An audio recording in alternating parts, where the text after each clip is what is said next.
विमला जी के घुटनों में काफ़ी दर्द रहता था। उनसे ज़मीन पर बैठा नहीं जाता था। इधर इनके पति सुधांशु जी की तबीयत ठीक नहीं रहती थी। घर में पैसों की कमी कोई नहीं थी। सुधांशु जी ने बहुत गरीबी से निकलकर एक बिजनेस खड़ा किया जिसमें उन्हें बहुत सफलता मिली। पूरे पूरा जीवन अपने और परिवार के लिए हर सुख सुविधा का इंतजाम करते रहे। अब दोनों बेटों को अच्छी शिक्षा दिलाई। इसके बाद दोनों बेटों ने उनका बिजनेस संभाल लिया, लेकिन बिजनेस की बागडोर संभालते ही उन्होंने अपने पिता को घर बिठा दिया और घर धीरे धीरे उनसे पूरा बिजनेस अपने कब्जे में ले लिया। अब माता पिता उनके लिए घर में पड़े फालतू सामान से ज़्यादा कुछ नहीं थे। वे दोनों किसी तरह अपने दिन काट रहे थे। अपने अच्छे दिनों में सुधांशु जी ने कुछ पैसे और ज़मीन जायदाद अपने लिए रखी थी, जिसे उन्होंने किसी बेटे को नहीं दिया। उसी से थोड़ा सुकून था। विमला जी आज एक छोटी सी चौकी पर बैठकर अलमारी के नीचे वाले हिस्से की सफाई कर रही थी। तभी उन्हें एक फ़ोटो एल्बम मिली, जिसे देखकर वे थोड़ी उदास हो गई। उसमें उनके विवाह की फ़ोटो थी। वे कुछ सोचकर उठी और वह एल्बम सुधांशु जी को देते हुए बोली, सुनो जी, यह देखो, आज सफाई करते समय हम क्या मिला। इसमें हमारी पुरानी यादें हैं। सुधांशु जी एल्बम देखकर बहुत खुश हुए। उन्होंने अखबार एक ओर रख दिया और एल्बम खोलकर बैठ गए। उन्होंने कहा, अरे तुम भी बैठ जाओ, मिलकर पुरानी यादें ताज़ा करते हैं। विमला जी ने कहा, आप देख लो, मैं अभी आती हूँ। अलमारी खुली पड़ी है, यह कहकर वह चली जाती है। सुधांशु जी एल्बम का एक एक पेज पलटने लगते हैं। हर पेज में उनकी शादी की फ़ोटो थी। हर फोटो को वो बहुत ध्यान से देख रहे थे। उसमें उनके तमाम रिश्तेदार थे, जिनमें से कुछ अब इस दुनिया में नहीं थे और कुछ से उन्होंने ही रिश्ता ख़त्म कर दिया था। सुधांशु जी के चेहरे पर उदासी छाने लगती। अगले ही क्षण अपने दोस्तों को शादी में नाचते देखकर उनके चेहरे पर मुस्कुराहट छा जाती थी। शादी की पुरानी एल्बम देखने के बाद पीछे के 2 पेजों को देखते ही जैसे वे जम से गए। उनमें से एक पेज पर उनके परिवार की ब्लैक एंड वाइट कुछ पुरानी सी फोटोज़ थी, जिसमें उनके माता पिता वो और उनकी छोटी बहन रज्जो थी। रज्जो की फ़ोटो देखकर उनकी आंखों से आंसू बहने लगे। बचपन की वो यादें ताज़ा हो गई, जिसमें वे रज्जो के साथ खेलते थे, साथ साथ स्कूल जाते थे। उसके बाद किसी तरह पिताजी ने और उन्होंने मेहनत करके पैसा कमाया और पहले रज्जो की शादी की। रज्जो की शादी के कुछ ही दिन बाद पहले पिताजी फिर माँ दोनों इस दुनिया से चले गए। इधर सुधांशु जी पैसा कमाने में इतने बिजी हो गए कि वे अपनी बहन को तो भूल ही गए। सुधांशु जी बिलख बिलख कर रो रहे थे। विमला जी ने देखा तो वे पूछ बैठी, अरे क्या हुआ, आप रो क्यों रहे हो? तबीयत तो ठीक है? सुधांशु जी ने कहा, मैं पैसे कमाने के चक्कर में अपनी बहन को भी भूल गया। आज कितने वर्षों से वह हर साल मुझे राखी भेजती है, लेकिन मैंने कभी उसकी राखी नहीं बांधी। और उसके साथ एक चिट्ठी होती थी, जिसे मैंने कभी नहीं पढ़ा, ना कभी जवाब दिया। विमला जी ने कहा, हाँ, अपराध तो हमसे हुआ है। शायद आज उसी की सज़ा भी हमें मिल रही है। हमारे पास पैसे हैं, सब कुछ है, लेकिन फिर भी हम अकेले हैं। आज अपने ही बेटों के लिए हम गैर हो गए।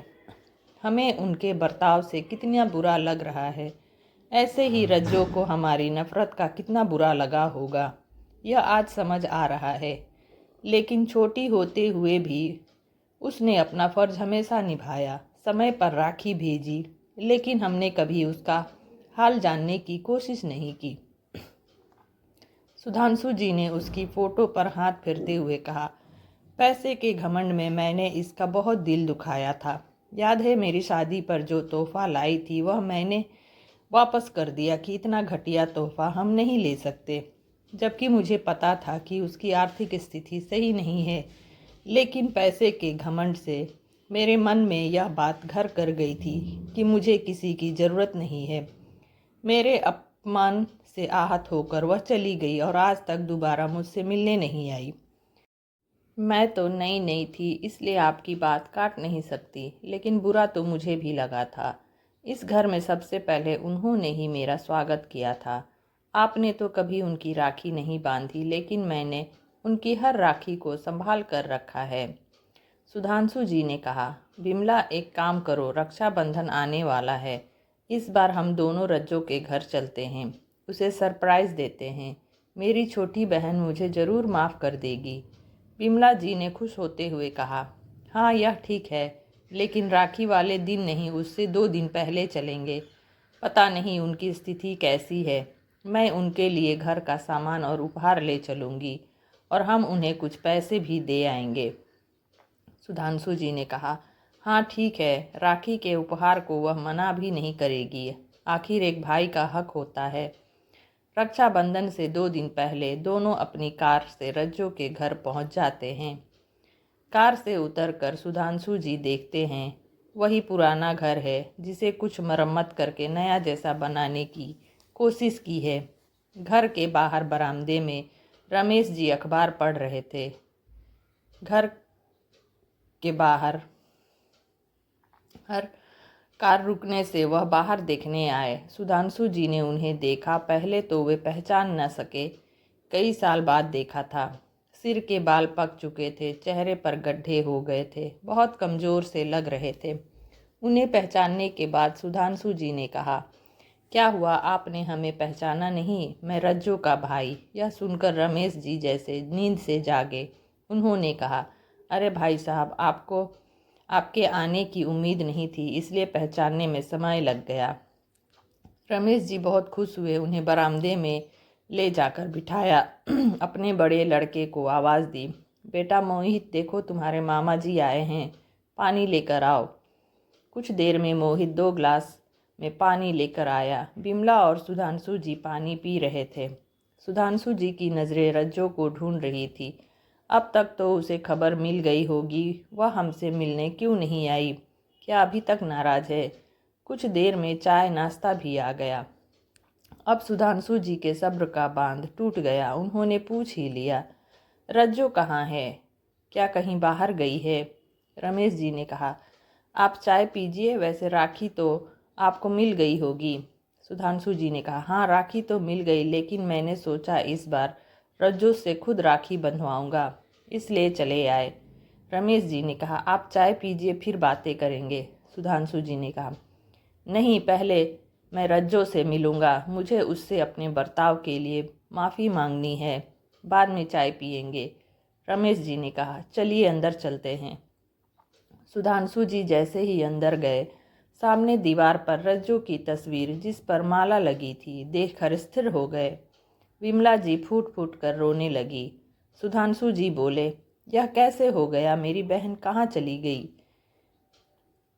रमेश जी की भी आंखों से आंसू छलक रहे थे। उन्होंने खुद को संभालते हुए कहा, आपकी शादी से आने के बाद उसका दिल टूट गया था। वह आपको अपने पिता की तरह मानती थी। वहाँ से आने के बाद से ही बीमार रहने लगी। धीरे धीरे उसकी बीमारी जानलेवा हो गई। कोई भी दवा काम नहीं करती थी। मरने से 2 महीने पहले उसने बहुत सारे लिफाफे और राखी मंगाई, जिसमें दिन भर बैठकर चिट्ठियाँ लिखकर पैक करती रहती थी। सुधांशु जी ने कहा, यह सब कब हुआ? रमेश जी ने कहा, आपकी शादी के 2 साल बाद ही वह हमें छोड़कर चली गई। वही यही कहती थी, पता नहीं क्यों भैया नाराज़ है, एक दिन ज़रूर अपनी छोटी बहन को माफ़ कर देंगे और मुझसे मिलने आएंगे। यह सुनकर सुधांशु जी फूट फूट कर रोने लगे। उन्होंने कहा, बहन मुझे माफ़ कर दे, पैसे के घमंड ने मुझे अंधा बना दिया था।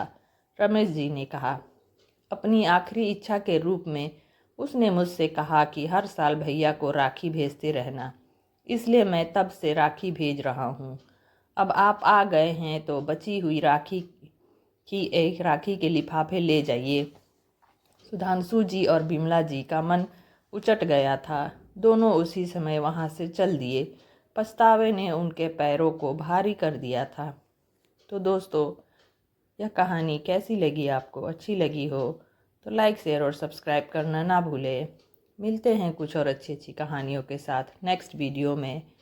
Thank you.